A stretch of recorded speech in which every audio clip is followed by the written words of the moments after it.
भजन संहिता 1। धर्मी और दुष्ट में अंतर। क्या ही धन्य है वो मनुष्य जो दुष्टों की सम्मति पर नहीं चलता, ना पापियों के मार्ग में खड़ा होता और ना ठट्ठा करने वालों की बैठक में बैठता है, परंतु वो तो यहोवा की व्यवस्था से आनंदित होता और उसकी व्यवस्था पर रात दिन मनन करता रहता है। वो उस वृक्ष के समान है जो जलधाराओं के किनारे लगाया गया है और अपनी ऋतु में फलता है और जिसके पत्ते कभी मुरझाते नहीं। इसलिए जो कुछ वो मनुष्य करता है वो उसमें सफल होता है। दुष्ट ऐसे नहीं होते, वे भूसी के समान होते हैं जिसे पवन उड़ा ले जाता है। इसलिए दुष्ट न्याय में स्थिर न रह सकेंगे, ना पापी धर्मियों की सभा में, क्योंकि यहोवा धर्मियों का मार्ग जानता है, परंतु दुष्टों का मार्ग नष्ट हो जाएगा।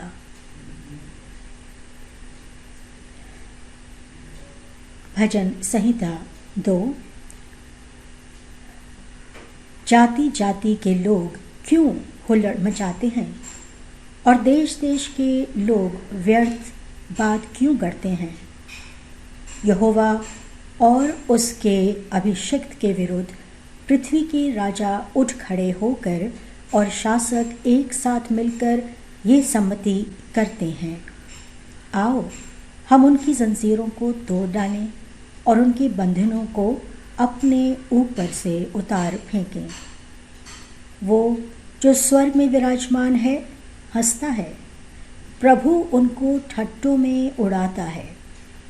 तब वो अपने क्रोध में उनसे बातें करता और अपने प्रकोप में उन्हें भयभीत कर देता है।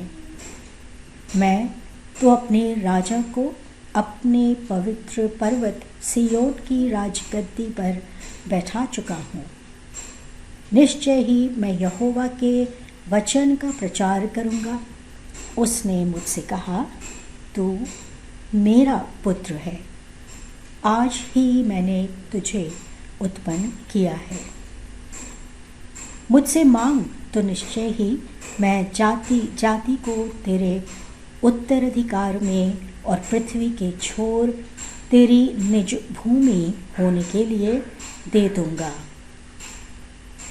तू लोहदंड से उनके टुकड़े टुकड़े कर देगा और कुम्हार के बर्तन के समान तू उन्हें चकनाचूर कर डालेगा।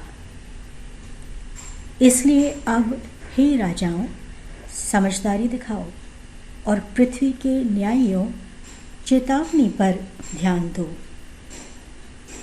भय सहित यहोवा की उपासना करो और थरथराते हुए मग्न हो। पुत्र का सम्मान करो, ऐसा ना हो कि वो क्रोधित हो जाए और तुम मार्ग में ही नष्ट हो जाओ, क्योंकि उसका प्रकोप शीघ्र भड़क सकता है।